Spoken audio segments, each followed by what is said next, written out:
You've got to shore up your state and your town. There's something else that Texas did, and I think 22 other states are starting to do, but Texas has done the best, and that is the nullification of the NDAA. The NDAA is that executive order that the president signed that said he can scoop any American citizen up in the middle of the night and hold them without trial and without charge indefinitely. This is so anti-American. This is so anti-Constitution that there's nothing in our Constitution that would allow a president to do this. But he signed it into executive order. So now what are you going to do about it?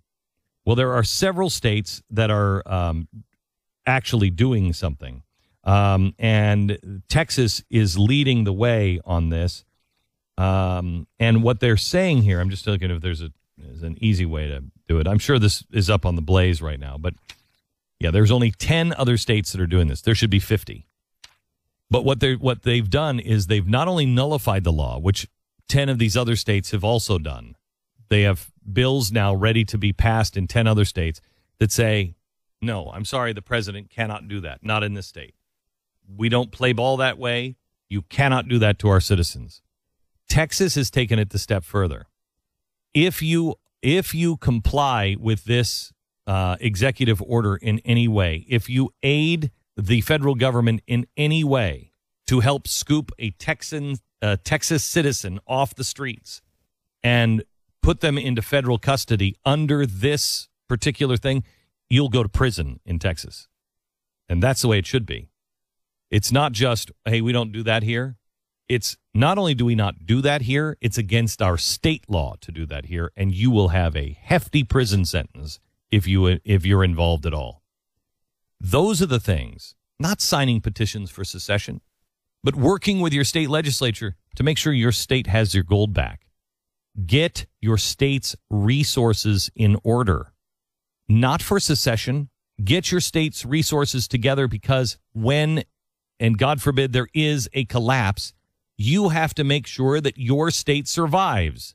Not because, hey, it's our state and we're going to survive and screw everybody else, but because somebody's got to be a lifeboat. Think smaller. The United States of America used to be the lifeboat for the world. We could lift everybody else up because we were strong.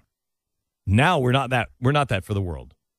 We're not that for the world. Now, who's going to be that for the rest of the American citizens? We have to look at this as a positive, not a negative. We're not doing it to secede. We're doing it to succeed. We want to succeed as a nation.